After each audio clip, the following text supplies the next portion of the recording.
Today I'm going to be talking about how I made this Pikachu puppet. This is a mechanical puppet made out of a bike cable. I created a trigger here on the end. I made a body that houses the cable, and the cable goes up into his head so that he can look side to side. His head can go up and down, kind of. And he also talks, but that's unrelated to the cable. So, to get started, I first made his body out of aluminum foil. So what I did is I layered the foil one layer at a time around a pencil.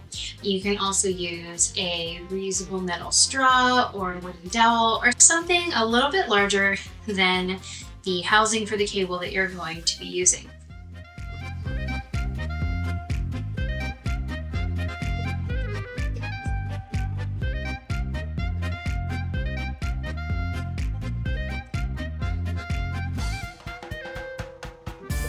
So after you have your tin foil piece made, you'll take out the straw or the dowel or the pencil. It just slips out very easily.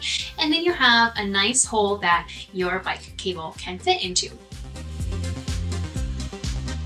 So then I covered the tin foil with foam and I created all of his limbs. I made his arms, his legs, his tail, and his head.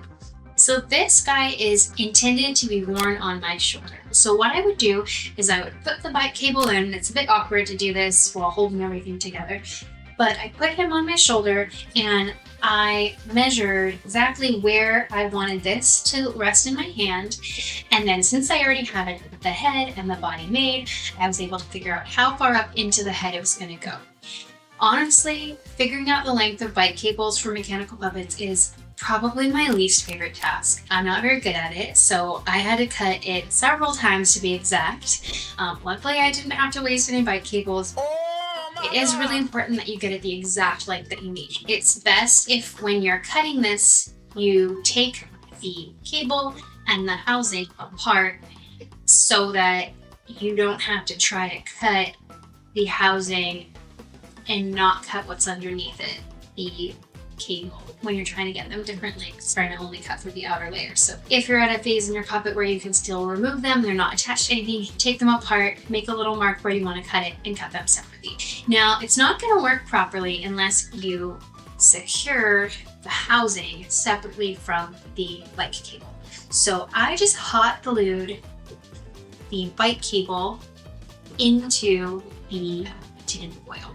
So after I had the bike cable the exact length that I wanted it, I needed something to hold it in place inside the head. I found a little piece of plastic that had a hole in it. It was actually a piece from a Christmas tree stand. So I epoxied one end of the bike cable into that piece of plastic. So at the bottom of his head, I actually took an old gift card. I just needed something I had laying around that was relatively firm plastic, but that I could cut easily.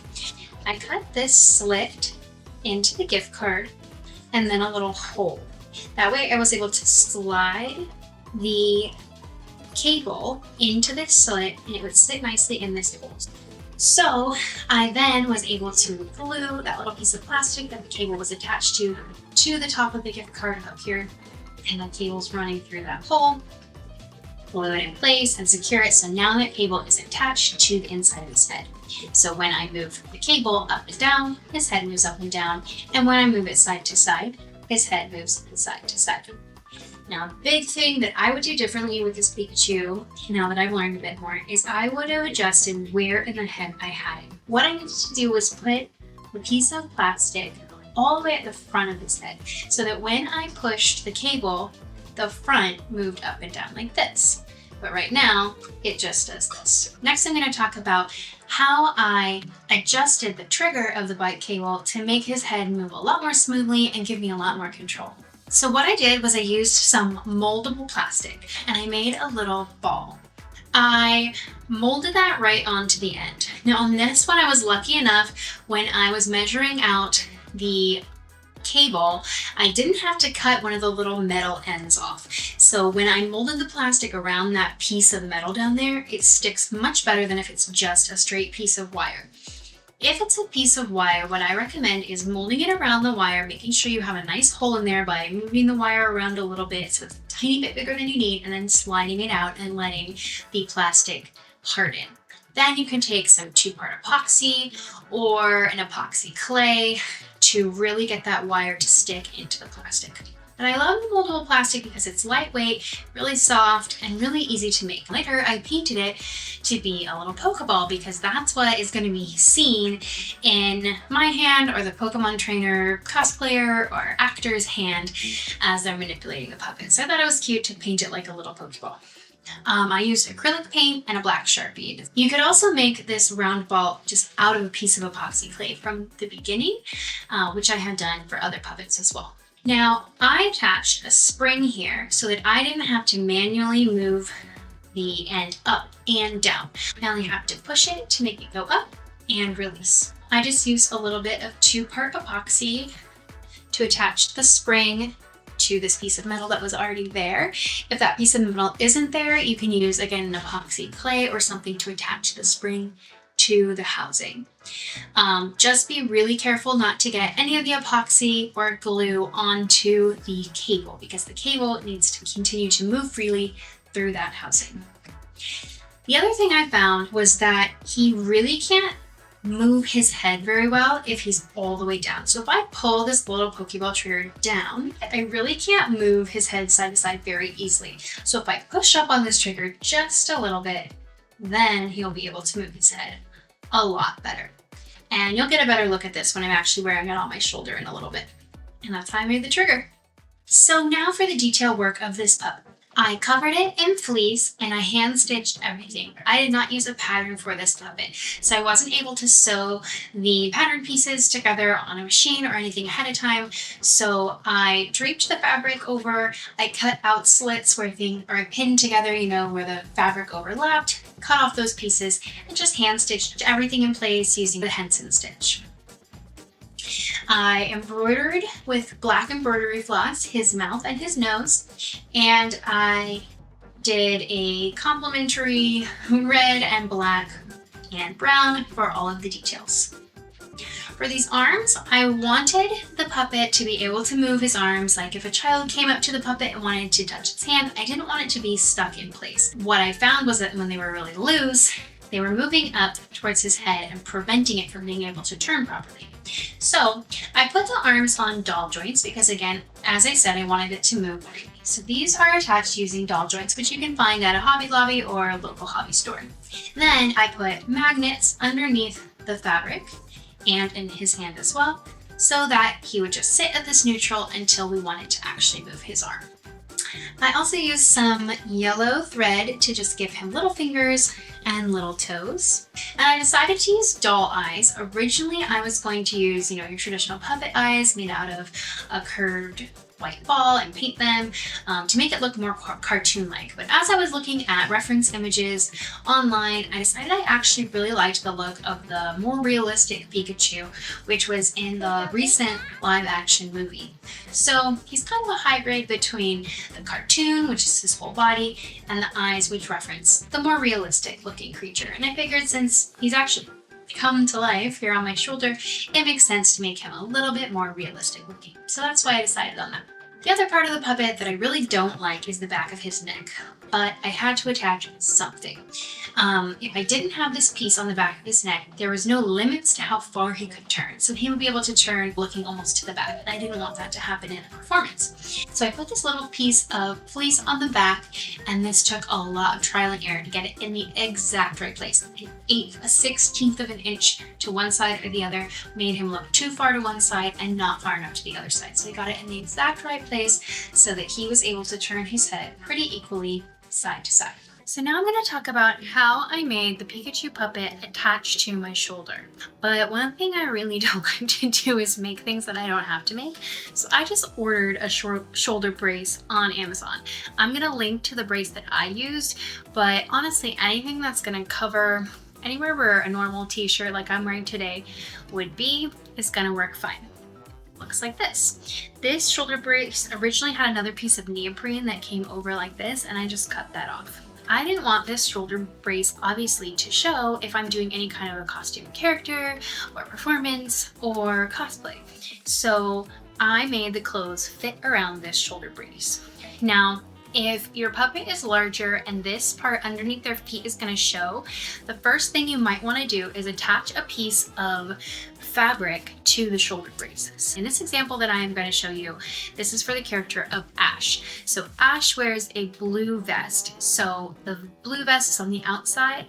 That's what would naturally be underneath Pikachu's feet. So I would attach a piece of the same blue fabric to the shoulder brace and then sew the heavy duty snaps on top of that. But in this case, I felt that dark blue and black were close enough and we really weren't going to see very much of it. So I thought it was fine to just leave the shoulder brace the way it was. And then I attach the puppet with heavy duty snaps. I would then put him on my shoulder and see how I want him to sit. So he has 2 snaps here, one in the middle of his bottom, and one on the back of his tail. So in some costumes that you may have, your character may be wearing a dress or just one layer. That's going to be a lot easier than what I had to do because there were 2 layers. So I basically had to do this next step twice. So I put on the white shirt and I used some chalk. You can use chalk or pins to figure out exactly where those snaps are just by feeling the snaps through the shirt. I used iron-on interfacing to put it on the back side of the shirt so that this would be a little bit stiffer and stay the shape that I wanted. I cut the hole minus some seam allowance. I turned the seams under and I sewed this hole. Now I repeated that with the vest. So ideally, those 2 holes line up. So now you are ready to snap him in place. You also want this cable to go down your sleeve so that the cable is not shown. So as you're snapping him, first thing you want to do is open up this hole and feed the cable down your sleeve. Then you'll be able to snap him in place. I really need a mirror for this part, so I'm gonna go snap him in place and I'll be right back. And here he is on my shoulder. I can turn his head. I can push it up and down to make him look excited. This was what was supposed to be the nod, but didn't really work. And I also have these green gloves on. I have fed the cable down through the glove, and this is why I painted this like a Pokeball, so that that's the only thing that anybody sees me controlling. In the other palm of my hand, I actually added a voice box.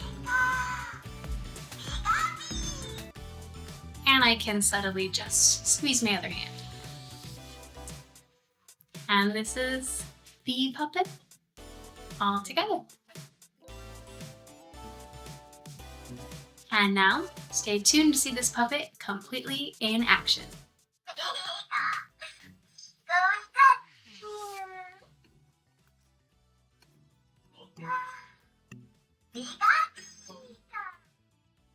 Well, hello everyone. How are y'all doing today? And it's your special day. Why? Because it's my birthday. What? It's your birthday? I'm turning 5. Oh, you're turning 5, Pikachu. Very cool. Pikachu too. Whoa, look at your Pikachu. That's really cute. Oh, and it's you presents belly with this. Pikachu. Oh, it's the same, Pikachu. Did you hear that? Can you do it again? Pikachu, do you have something to say to that?